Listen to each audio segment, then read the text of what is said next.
Baik, Assalamualaikum warahmatullahi wabarakatuh. Bismillahirrahmanirrahim.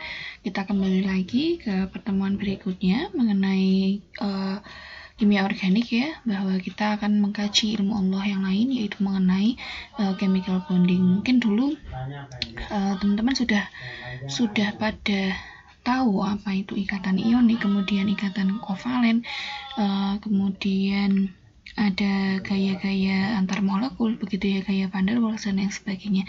Nah, di sini kita akan lebih menyoroti ke dalam lagi, begitu ya, bagaimana suatu ikatan itu terbentuk di dalam basically adalah untuk yang atom karbon, karena kembali lagi bahwa untuk kimia organik itu kan memang basic ilmu yang mempelajari tentang karbon atom atau atom karbon itu ya, gitu.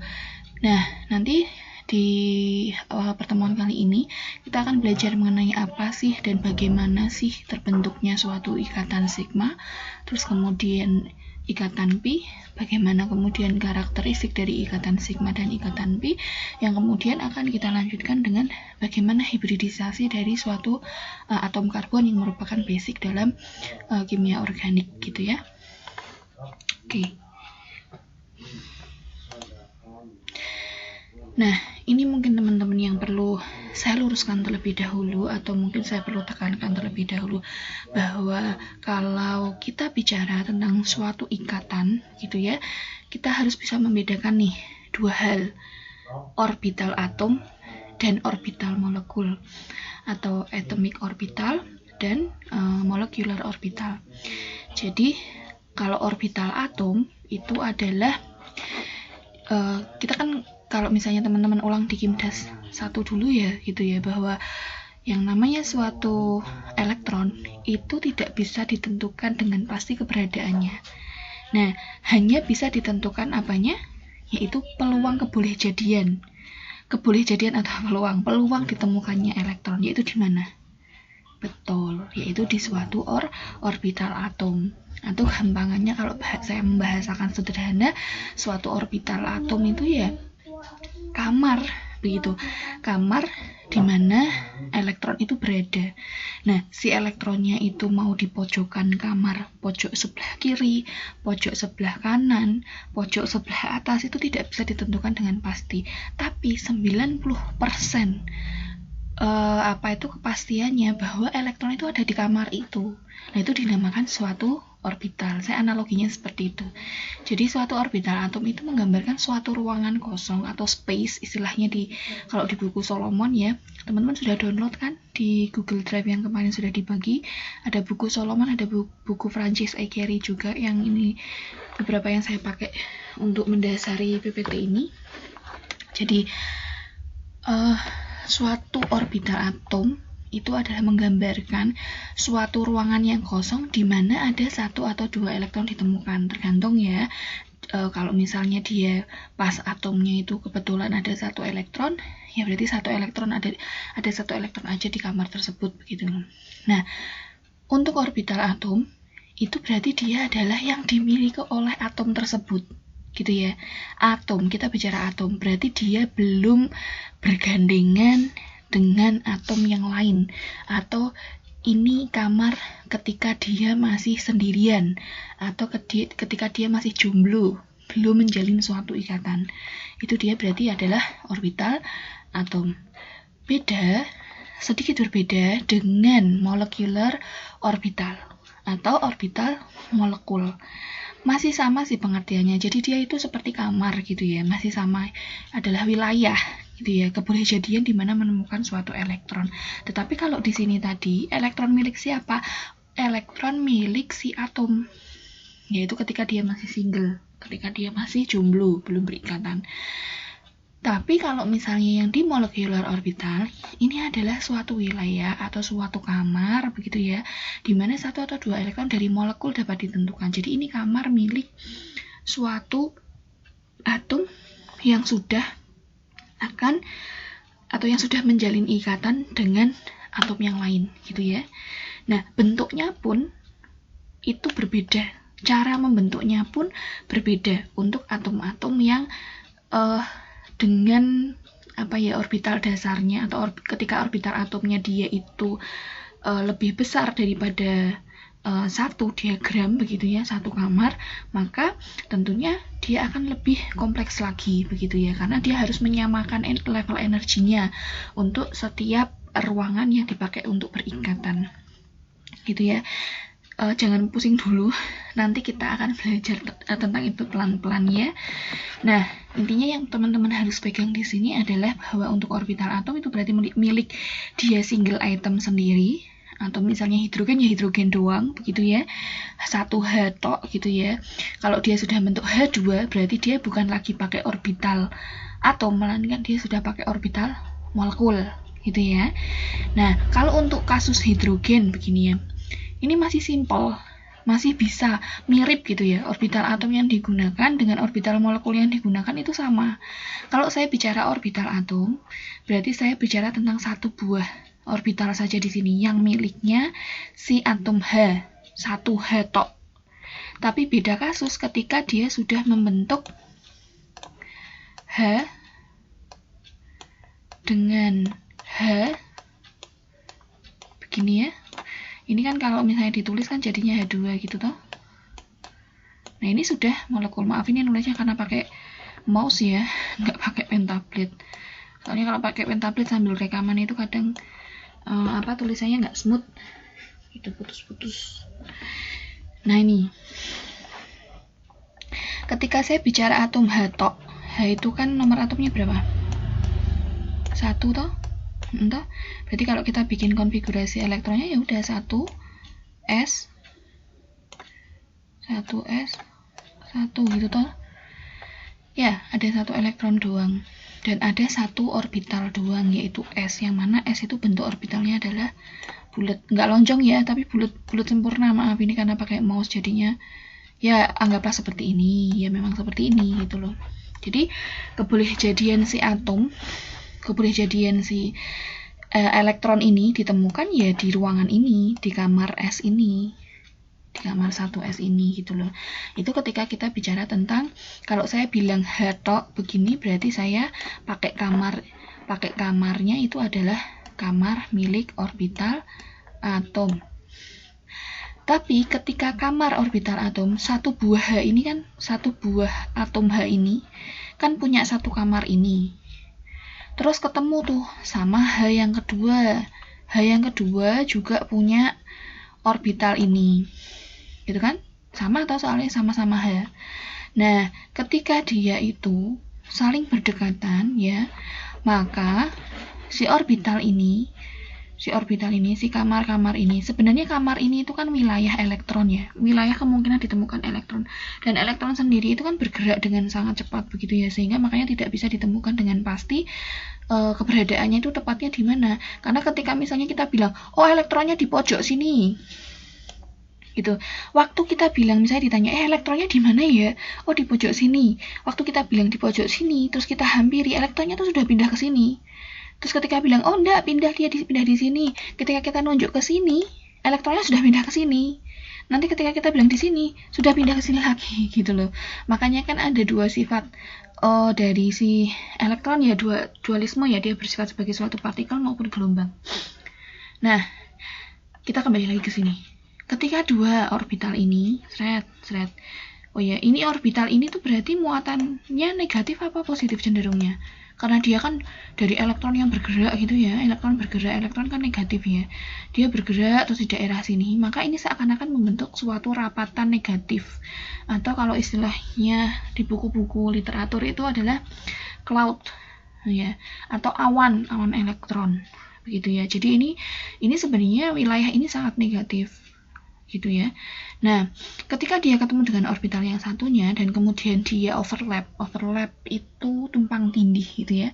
Separuh orbital di sini tumpang tindih dengan separuh orbital yang di sini, maka dia akan menjalin suatu ikatan. Nah, ikatannya ini.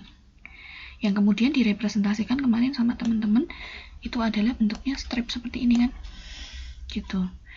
Ini menjalin suatu ikatan. Kalau ini berarti sudah molekul H2. Berarti, nah yang ini tumpang tindih antara orbital S dengan orbital S ini sudah menjadi suatu orbital molekul yang berasal dari tumpang tindih dari orbital atom S yang pertama dengan S yang kedua gitu. Nah, kok bisa Bu dikatakan bahwa ketika overlap terus menjadi suatu ikatan? Hal itu didasari dari teori ikatan valensi ya. Jadi teori ikatan valensi itu menjelaskan bahwa sebuah ikatan kovalen itu terbentuk dari tumpang tindih separuh orbital suatu atom dengan separuh orbital atom lain. Oh ya, kalau hidrogen dengan hidrogen kan non-logam dengan non-logam ya, sudah pasti dia itu adalah ikatannya ikatan kovalen, dan di senyawa organik rata-rata ikatannya adalah ikatan kovalen. Kalau di ikatan ionik itu rata-rata memang dibahas di kimia logam dan non-logam, kan kelihatannya ikatan logam dan non-logam, kan pembentuk dari ikatan ionik itu kan senyawa yang logam dengan non-logam, udah kelihatan ya. Tapi kalau di kimia organik rata-rata kan pembentuknya adalah atom karbon, karbon ketemu hidrogen, karbon ketemu oksigen, itu kan rata-rata non-logam dengan non-logam. Maka dari itu kajiannya kebanyakan adalah untuk yang ikatan kovalen begitu ya. Nah, ini dasarnya apa? Kita kembali lagi ya. Dasarnya apa kok bisa tumpang tindih terus itu membentuk suatu ikatan? Dasarnya dari keterangan dari teori ikatan valensi ini yang menjelaskan bahwa untuk sebuah ikatan kovalen itu bisa terbentuk dari tumpang tindih separuh orbital suatu atom dengan separuh orbital atom yang lain. Berarti suatu atom, suatu orbital kamarnya milik single satu bertumpang tindih separuh dengan orbital yang lain, dengan atom single yang lain begitu ya. Itu tadi studi kasusnya pada molekul hidrogen yang sudah saya jelaskan. Nah, untuk pembentukan ikatan kovalen sendiri nanti ada dua jenis ya, ada ikatan sigma dan ada ikatan pi bond dan sigma bond gitu ya. Jadi kalau kasus di hidrogen tadi gitu, pada kasus yang saya jelaskan tadi di atas itu ikatannya disebut sebagai ikatan sigma. Kenapa dikatakan sigma? Ini didasarkan atas awalnya itu karena tumpang tindihnya itu dari orbital atom S dengan orbital atom S atau SS bond, ikatan dari SS bond, sehingga kemudian disebutlah sebagai ikatan sigma gitu ya.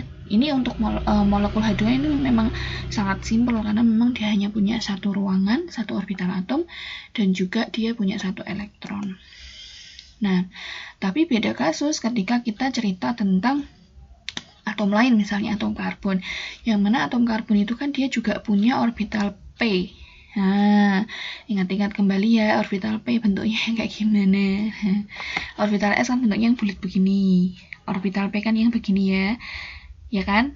Ya, ada yang PX, ada yang PZ, ada yang PY begitu ya.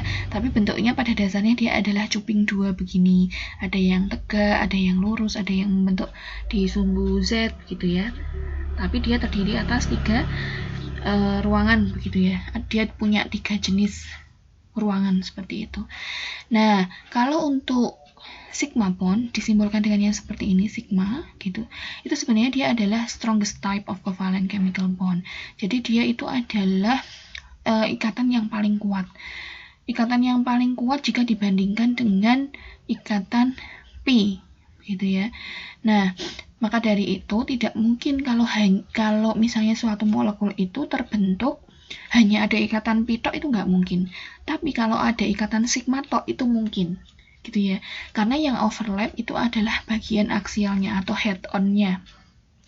Head on itu bagaimana ya? Head on itu jadi kepala ketemu kepala lah istilahnya begitu.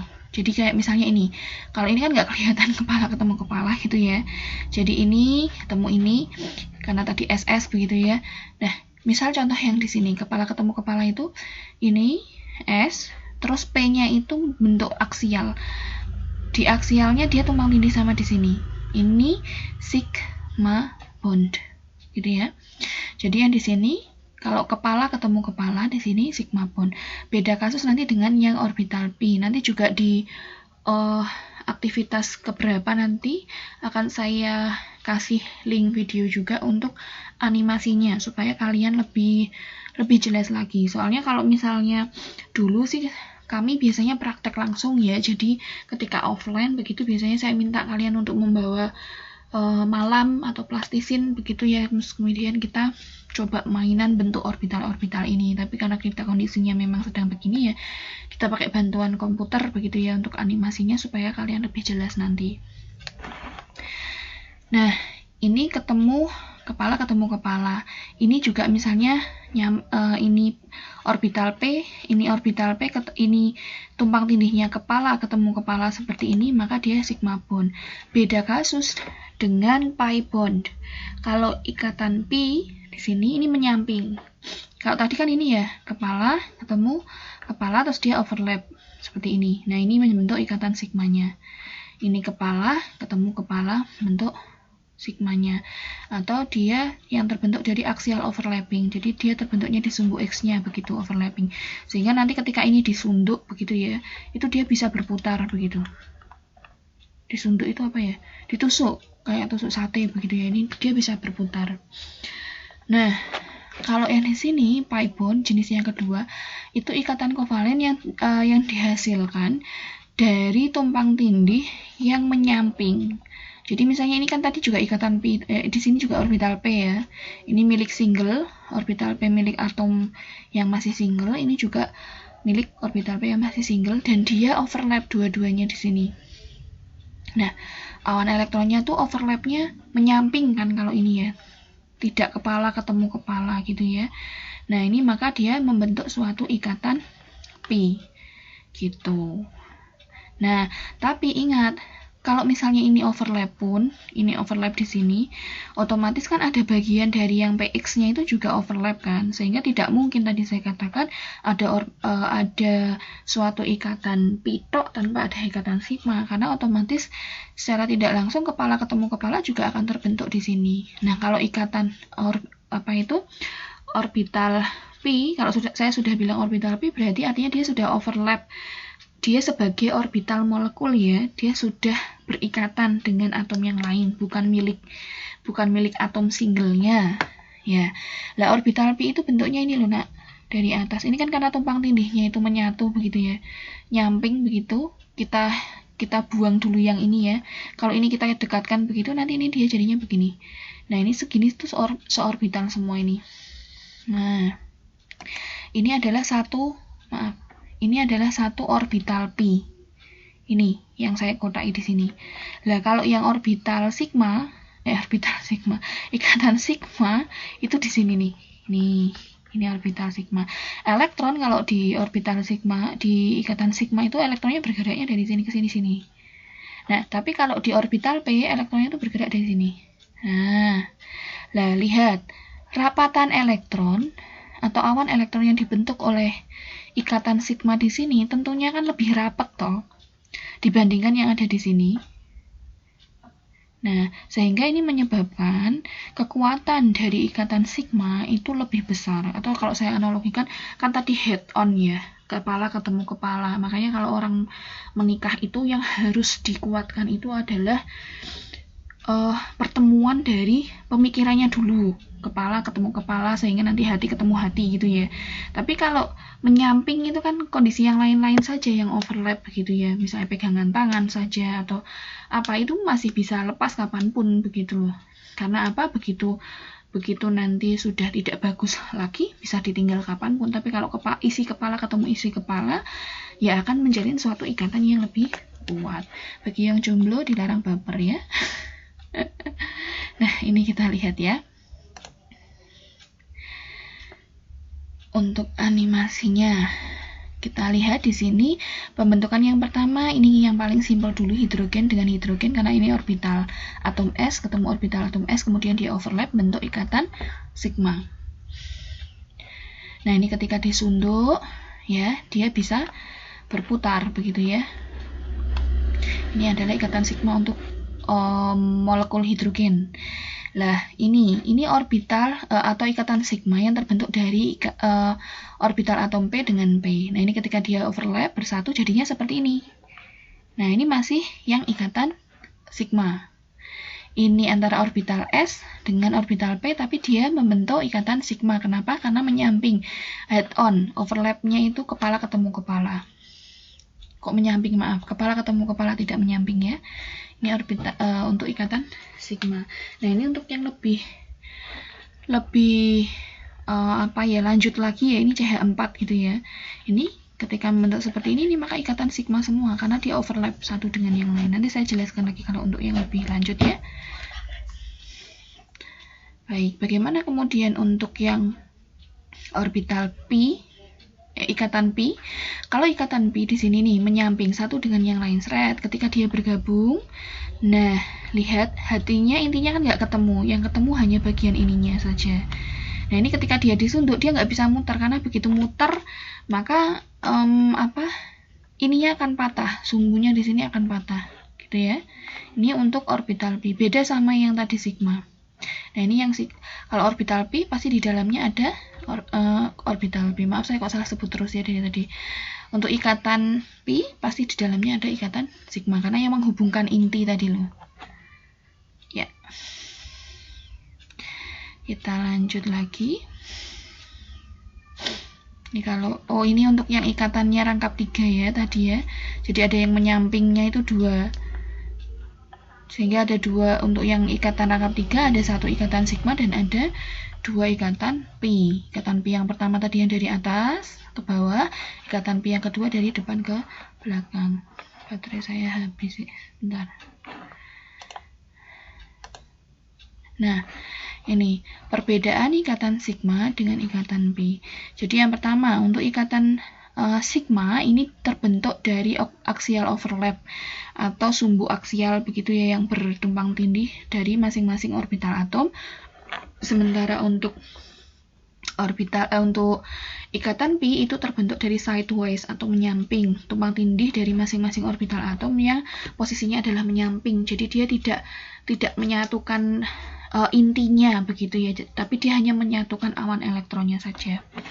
Terus kemudian untuk sigma bond itu bisa dibentuk dari overlap atau tumpang tindih dari orbital S dengan S, sp maupun orbital P dengan P dari orbital atom masing-masing.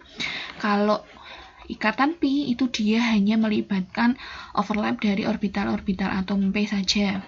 Terus untuk yang ketiga, sigma bond itu memiliki karakter yang lebih kuat karena dia itu bisa terjadi untuk kondisi yang lebih besar lagi atau untuk rapatan dan muatan awan elektronnya itu lebih banyak lagi, begitulah, lebih kencang lagi. Nah, kemudian beda kasus dengan yang pi bond atau ikatan P. Dia lebih lemah dikarenakan overlapnya itu terjadi pada smaller extent, begitu ya.